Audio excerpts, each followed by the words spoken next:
नमस्कार. आजच्या भागामध्ये आपण बघूया. इथे वटपौर्णिमा असल्यामुळे आजी तिथे येतात आणि मानसी आणि पौर्णिमेला विचारतात की सगळी तयारी व्यवस्थित झाली आहे ना. तेव्हा मानसी म्हणते, हो आजी, सगळी तयारी अगदी व्यवस्थित झाली आहे. तेव्हा पौर्णिमा म्हणत असते की आजी, इथे आम्ही वातीसुद्धा तुपामध्ये बुडवून घेतलेल्या आहेत. तेव्हा इथे आजी म्हणत असतात, हे डोकं तुझं नाही, हे डोकं मानसीचं आहे, कारण मला माहिती आहे हे सगळं तिला सुचू शकतं. तेव्हा मानसी म्हणते, आजी अगदी बरोबर बोलात, कारण मला हे सगळं माझ्या ताईने शिकवलं आहे. भूमीताईने मला हे सगळं शिकवलं आहे. तेव्हा आजी म्हणतात की भूमी आहेच हुशार गं. तेव्हा इथे पौर्णिमेला लगेच राग येतो. तेव्हा पौर्णिमा रागिणीकडे बघते आणि म्हणते, आई, तुम्ही सुद्धा येणार आहात ना वटपौर्णिमेच्या पूजेला? तेव्हा इथे रागिणी म्हणत असते, हो हो, येणार आहे ना मी सुद्धा. माझी महत्त्वाची मीटिंग आहे, ती झाल्यानंतर मी पूजा करेन ना. आणि तसंही मी जे काही करते ते त्यांच्यासाठीच करते ना, एक प्रकारे पूजाच करते मी. तेव्हा इथे पौर्णिमा म्हणत असते, आई, बाबा इतके चांगले आहेत, 7 जन्म तुम्हाला बाबाच हवे असतील ना नवरा म्हणून. तेव्हा रागिनी आपल्या मनामध्ये म्हणत असते, अगदी बरोबर, मी केलेली पापं डोक्यावरती घ्यायला हवंय ना मला, म्हणून 7 जन्म मला तोच नवरा भेटला ना तरीसुद्धा चालेल. तेव्हा रागिनी म्हणते, बरोबर आहे, 7 जन्म मला तेच हवेत, कारण ते खूपच जास्त चांगले आहेत. तर इकडे वेदांगी येते आणि विचारते, हे काय चाललंय, तुम्ही काय करताय? तेव्हा इथे आजी म्हणत असतात, अगं आज वटपौर्णिमा आहे ना. तेव्हा मानसी आणि पौर्णिमा पूजेसाठी तयार होत आहेत. तेव्हा इथे आजी म्हणत असते की प्रत्येक बाई ही आपल्या नवऱ्यासाठी ही पूजा करत असते, त्याच्या दीर्घायुष्यासाठी. तेव्हा वेदांगी म्हणत असते, मी सुद्धा ही पूजा करू का? म्हणजे बघा ना, जर मी ही पूजा केली तर आपण फोटो आहे ना तो भूमीला पाठवू, भूमी तो फोटो बघेल आणि ती जेलेस होईल आणि मग तिची इन्सिक्युरिटी खूपच जास्त वाढेल आणि ती आकाशकडे परत येईल. तुम्हाला काय वाटतं? तेव्हा आजी म्हणत असतात की देवाच्या कार्यामध्ये मला अजिबात कुठलीही मस्करी नको आहे. आणि तसंही आधीच भूमी रागावून या घरातून निघून गेली आहे, तिला त्रास होईल असं अजिबात आता वागू नका. आणि तुमचं हे जे काही नाटक चाललं आहे ना ते थांबवा आता, याची मला आता काहीच गरज वाटत नाही आहे, कारण त्याचा भूमीवरती उलटाच परिणाम झालेला आहे. तेव्हा आकाश तिथे येतो आणि म्हणतो की आजी, हे नाटक थांबवता येणार नाही आहे. तेव्हा आजी म्हणते, अरे आकाश, काय बोलतोयस तू? तेव्हा आकाश म्हणत असतो की आजी, मी बरोबर बोलतोय. म्हणजे जेव्हा हे नाटक सुरू केलं ना तेव्हाच भूमीला आमच्या प्रेमाची जाणीव झाली आणि तेव्हाच ती थोडीशी इन्सिक्युअर झाली. तेव्हा आता लग्नापर्यंत हे नाटक आपल्याला असंच ठेवायचं आहे. तेव्हा आजी म्हणतात, आणि याचा जर काही उलटा परिणाम झाला तर?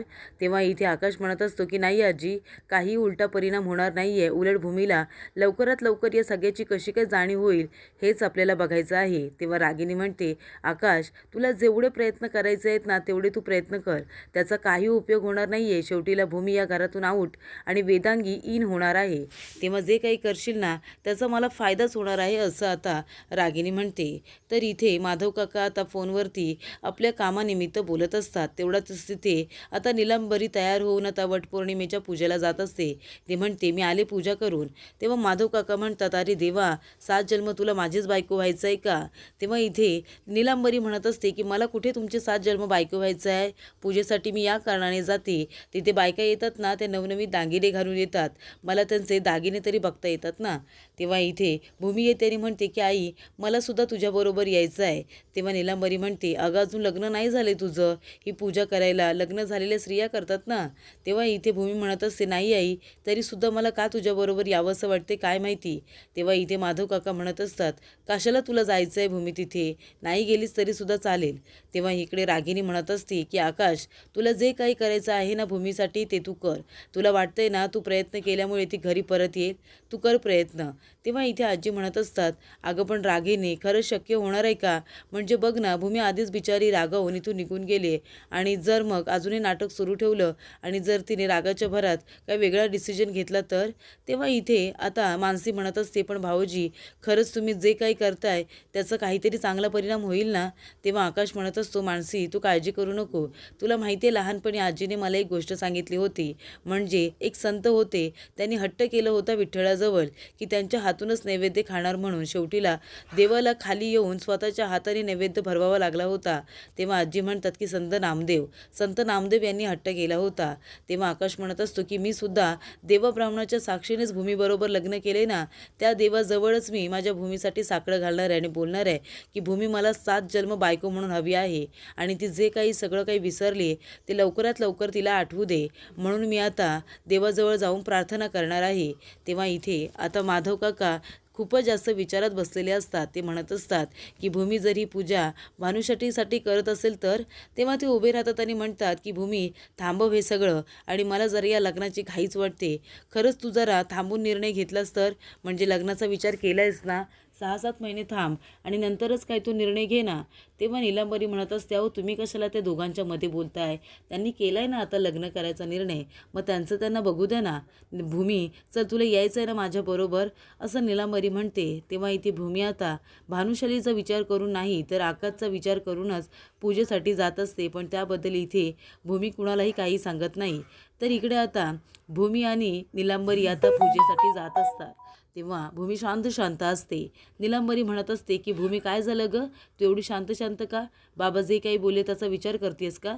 तेव्हा इथे नीलांबरी म्हणते, हे बघ बाबांचा विचार करू नकोस, आता तू लग्नाचा विचार केलायस ना, भानुशाली खरंच खूप चांगले आहेत अगं, तू त्यांच्याशी लग्न करून आहे ना मोकळे हो.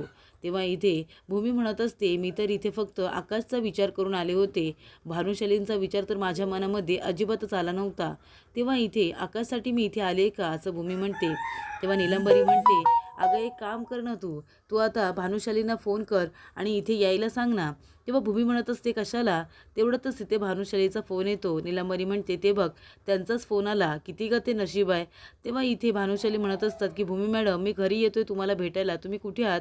तेव्हा भूमी म्हणते, भेटायला कशाला येत आहे, मी आईबरोबर वटपौर्णिमेच्या पूजेसाठी जाते. तेव्हा इथे भानुशाली म्हणत असतात की तुम्ही मला लोकेशन पाठवून द्या, मी तुम्हाला तिथेच येतो घ्यायला, आपण दोघंजणं जरा कुठेतरी बाहेर जाऊया. तेव्हा इथे भूमी आता फोन ठेवून देते. नीलांबरी म्हणते, काय गं काय झालं, होणाऱ्या नवऱ्याबरोबर जरा प्रेमाने बोलायचं.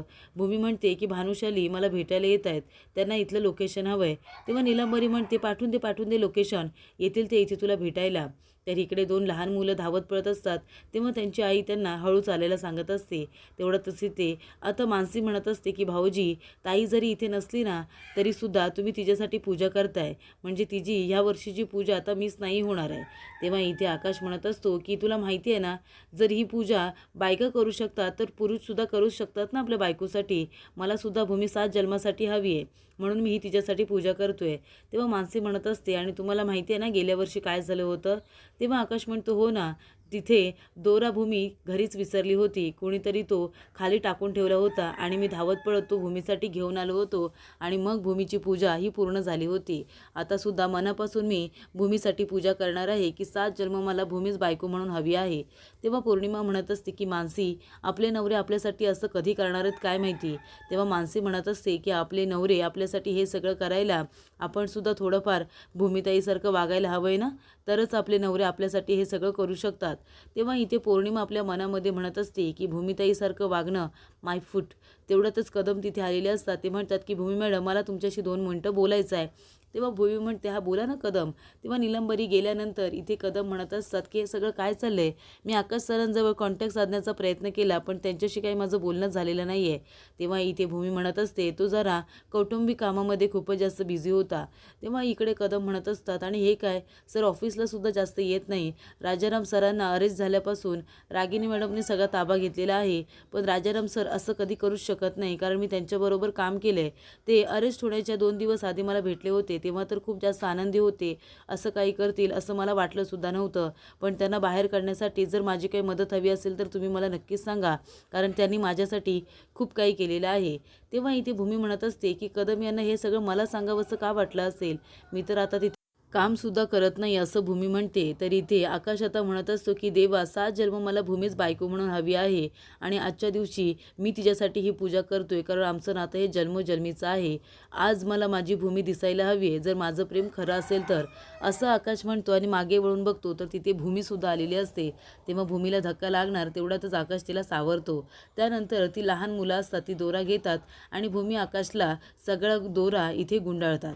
तेव्हा इथे भूमी आणि आकाश दोघंजण एकत्रच उभे राहिलेले असतात. तेवढ्यातच तिथे भानुशाली येतो. भानुशालीला आता आकाश भूमीला एकत्र बघून खूपच जास्त राग येतो. तेव्हा इथे भानुशाली येऊन भूमीला जोरात ओरडतो. तेव्हा इथे भूमी घाबरते आणि मागे वळून भानुशालीकडे बघत राहते. तर पुढील भागामध्ये आपण बघूया. इथे आता भूमी खूपच जास्त टेन्शनमध्ये येते, कारण तिथे भानुशाली आलेला असतो. तर तो दोरा रागानेच भानुशाली आता तोडून टाकतो. त्यामुळे इथे भूमी हर्टसुद्धा होते.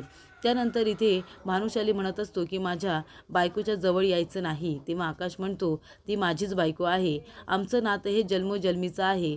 देवानेच आमची गाठ वरती बांधली, कळलं ना तुला? त्याच्यामुळे भूमी तुझी कधीच होऊ शकत नाही. तेव्हा भानुशाली म्हणतो भूमी कुणाची होते ना ते बघूच आपण.